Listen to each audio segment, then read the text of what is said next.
could the exercise that you're choosing to do be the thing that's keeping more fat on your body than you want to have?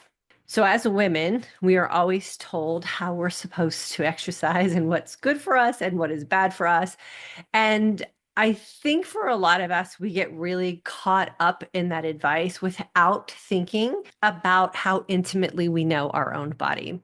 So we're told we're supposed to lift heavy. For a lot of women in this season of life, we're told that we're not supposed to be running anymore, that we should be walking more specifically with a weighted vest.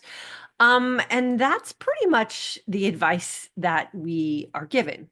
But we're not really told the specifics of those things and the true reason why that is the advice that we're given. So today I'm going to share with you some of my own personal numbers and some of my own personal experiences with exercise in hopes that it helps you maybe get unstuck or think through why something has worked for you, even though it might not be the advice that is generally given today to women, or maybe something that isn't working for you so well, despite the fact that it is the general advice that is given to women today. So I am not shy about the fact that I am a runner. I have been a runner since I have been in high school. Running is my jam. It is my favorite form of movement and exercise. But I also know that strength training is very important for my longevity and overall health, especially as a postmenopausal woman. I have jumped in and out of strength training my whole fitness career and fitness life. When I was a certified group fitness instructor and personal trainer, I was more into strength training. And then I've had seasons where I've jumped out of it because as a busy mom, if I have an hour to exercise, I always opted for an hour-long run. I'm okay. I survived it all. There's no major things that are wrong with my body because I opted in and out of different modalities of exercise. Everything's going to be okay. And I want to make sure that you understand that too. Everything is going to be okay, whether you're jumping in and out of exercise modalities or you're maybe going against what the mainstream advice gurus are saying today. It's all going to be okay. The most important thing is that you're moving your body in some way, shape, or form, and you're not living a sedentary life. So if you are a hot girl walker, continue to hot girl walk. There's nothing wrong with that. As long as you are happy and healthy and you are getting the results from that you say that you really want. And sometimes the results that we get from exercise is simply the happiness factor of what exercise does for us based on whatever it is that we're choosing to do. That's a really important thing to remember, because if you're doing something that doesn't make you happy or you don't enjoy, you're not going to stick to it. And I think that's the underlying message that we all really need to understand. There are three key components to exercise that I think we need to think about, just like we think about with our trifecta to aging successfully. We have the fast long enough to get the results you're hoping for, the feast well enough to get the results you're hoping for, and the train smart enough to get the results you're hoping for. So let's think about what train smart means for you. So there's consistency, intensity, and duration are the three key areas of exercise that we really want to focus on to get that buy-in from our body and to help us get the results that we say that we really want. My advice to anyone who's struggling with their falling in love with fitness or exercise, or it is they're jumping in and out and they're seeing themselves out more than in. The one thing that we really want to focus on is getting that consistency part down. And again, that's where I think we want to go back to. Are you doing something that you love? Are you doing something that you look forward to? Because if I was told and I believed that I should only be walking as a 58-year-old postmenopausal woman, I probably wouldn't be very consistent at it because I don't enjoy it. But I have found a way to keep running in my life and keep my body really healthy and very active in it without any injuries. And I'm able to get the results that I want. So the consistency part for me is not a problem because I'm doing something I'm very passionate about and I actually look forward to. So this is where I always like to recommend doing a little history review of your exercise life. Where were some seasons in your life where you were consistent with exercise? What did your life look like and what were you doing? Were you doing taekwondo? Were you playing tennis? Were you swimming? Were you hiking? Like, what was it that got you up every day and excited about how it was you were going to move your body for that day? And what if you revisited that activity just to get you back in the mode of looking forward to working out and moving your body? So the consistency part, I think, is the first hurdle a lot of us need to really adapt to and get over in order to start seeing and feeling results from fitness and to fall in love with it. Results will speak for themselves, and that motivation that you're hoping for will come to you automatically once you start seeing results. The results are going to be the thing that are going to motivate you. So now let's talk about intensity and duration. And this is where I'm going to throw up some examples of some personal things that I'm going through in my own fitness journey and how I am making some changes. So I have been going to a gym that I absolutely love, and I'm taking a lot of different classes. I'm taking very specific strength training classes, like 3 or 4 times a week. I'm doing some hot yoga classes for some mobility and strength. And then I'm doing some regular yoga classes just to get that mobility and a little bit of flexibility in. And then I have been doing a combination of running and strength training classes. And what I noticed with the running and strength training classes is there were a lot of interval runs in those and not a lot of endurance type of runs, meaning longer durations at a lower intensity. And so what I've noticed is that I've gotten really good at short interval sprint type hit style training, which I'm super excited about because I just never really enjoyed that type of running and really didn't believe I could run certain paces because I'm a slow endurance runner. And so check, I've proven to myself I can in fact run faster and I can run interval type of runs and I can participate in hit training. But what I've noticed is I've lost my ability for endurance training at a heart rate that really yields me the best results. So you hear a lot about zone 2 training and why zone 2 training is so popular, because it is considered like the fat burning zone, or what I like to call the fat utilization zone for your body and your heart rate, right? Remember, heart rate is how our body responds to what we're asking of it.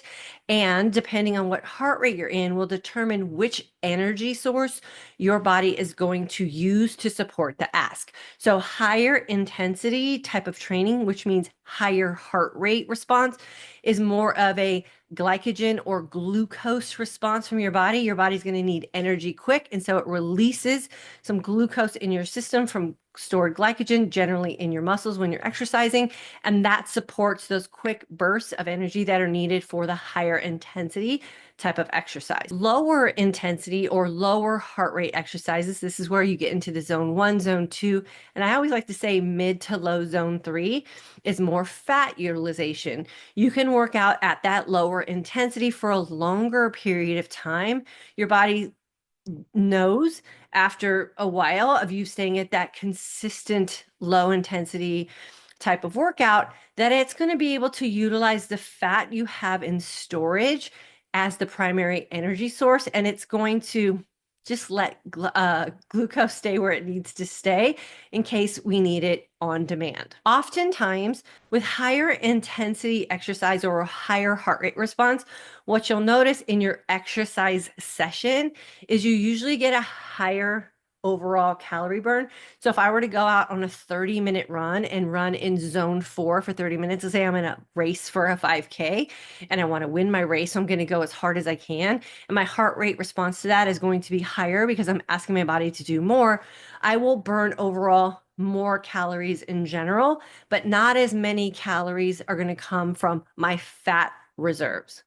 If I go out for a 30-minute endurance run and I run slower and my heart rate response is not as high, so I'm going to stay in that zone 2, mid to low zone 3, what I'll find is that my caloric burn overall is lower, but my fat utilization calories or my fat calories are going to be higher because my body is going to tap into those fat stores and have a nice sustained amount of energy that I can probably run for an hour to an hour and a half on. So if your goal is to utilize fat, as most women in menopause, that's their primary goal, is how do I get this fat off my body? Are you working out correctly to utilize your fat stores. There is a little nuance to this. And for me personally, when I was walking last summer, just to kind of test out the difference between walking and running for me, I couldn't get my heart rate in a high enough level to burn fat as efficiently as I want to. And I didn't see that physique change that I do get from running, meaning I didn't see that muscle definition. I didn't feel that tightness in my body. And I really didn't see the fat layer disappear off my body. It was still a great mode of exercise. So again, not knocking walking because everybody's body responds differently to different types of exercise. The other thing I notice is when I do just strength training, I also don't get the same response from my physique, meaning I will have muscle on my body and I can feel it, right? I can feel the muscle. I can feel the tension in parts of my body, but I don't see that like visible layer of fat disappear when I'm only strength training. Again, it's just because my body doesn't get into the storage of my own personal body fat to utilize it as energy more efficiently. So how do you figure out what heart rate zones you need to be in so that you can utilize the fat that you don't want to see on your body? Well, there's a couple of ways that you can figure this out. There's a general equation that we can use. It's 220 minus your age, which will get you your maximum heart rate. And then all you do with that number is multiply it by the percentage of the target heart rate zone that you want to be in. And so what you want to do is just kind of get a reference of what your heart rate should be from a zone 1 to like a mid zone 3, and then work in the middle of that range. So for me, I did an actual VO2 max test, which is another great option for you. It's a test where you're on a treadmill, you wear a mask on your face, and you run until you get to that like max level 5 rate of what your heart rate is. And along the testing route, your body's output of CO2 will change depending on whether you're utilizing glucose for your energy source, which we just talked about, or you're utilizing fat as an energy source. So in the beginning of a VO2 max test, you're primarily using fat as energy because you're going to be in that lower intensity type of exercise zone, meaning your heart rate is still going to be low. And as you get more intense in the VO2 max test, yes, they do increase the speed on the treadmill that you're running on. You will max out at that zone 5. And then you can get a more accurate range of what your optimal heart rate zones are. So for me in my test, and I knew this because I track my heart rate a lot, I don't get out of zone 1 until I'm at about a 128 heart rate. So it takes me a really long time to get out of zone 1, which is why I think that walking aspect of fitness just isn't efficient enough for me. And then I get to that zone 2 and that zone 3 and that zone 4, and it takes about 10 beats of a change in my heart rate for me to get to the next zone. So I know from like 129 to 139 is zone 2, 139 to 149 is zone 3, and 149 to 159 is zone 4. And I really don't like to get myself past that mid zone 4. I really like to stay in that zone 2, mid to low zone 3. That's where I personally see the most efficient use of my energy from storage is, and that is really what we want to be after when we're doing cardio like workouts.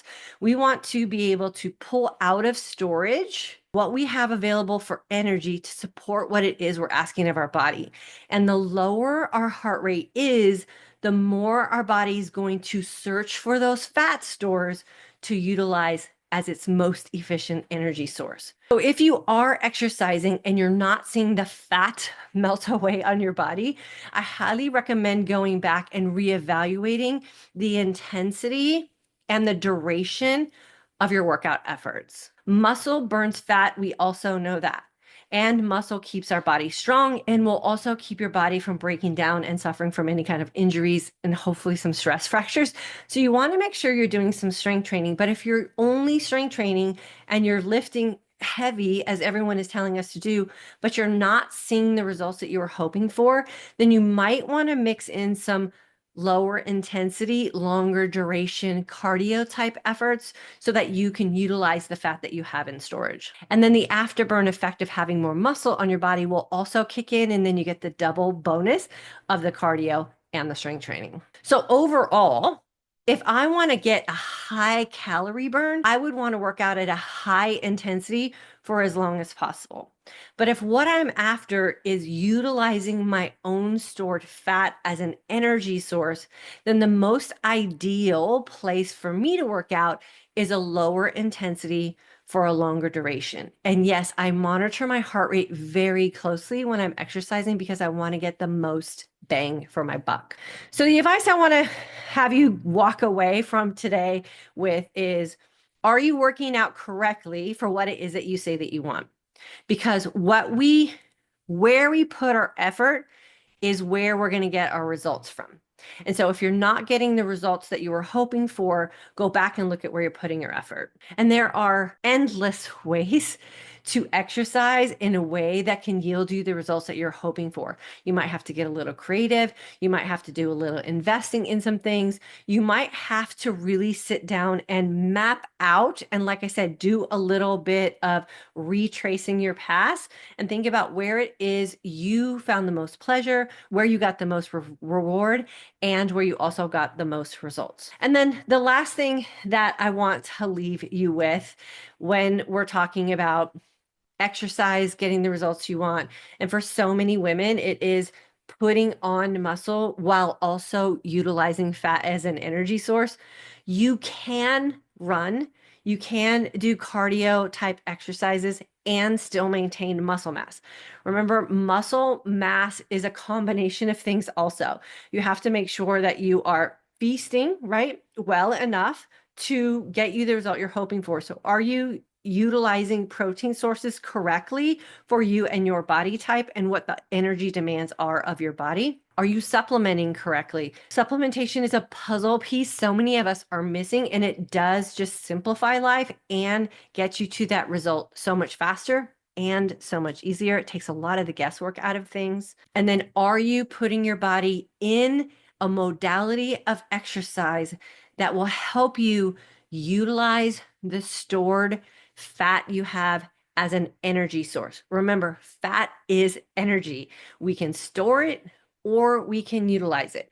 If you're like me and your body's really good at storing fat as an energy source, then you have to do the work to figure out how you can tap into that energy and pull it out so that it can be utilized to support the exercise that you enjoy the most. There's really no reason why any of us should be suffering and disappointed with the efforts that we are putting into our exercise lifestyle. We should be reaping all the results that we're hoping for. Sometimes it takes just a little bit of tweaking around to figure out what it is you might be missing in the intensity, duration, and most importantly, the consistency part of things. Be really honest with yourself, check in with your body, do a little bit of the math to figure out where your target heart rate zone should be so that you can get the results that you're hoping for, and then get after it. There's nothing holding you back but you and your belief system in you. So make sure you're taking advantage of everything that you have available to you. We have a lot of life left to live. We want to make sure that we're living it to the fullest.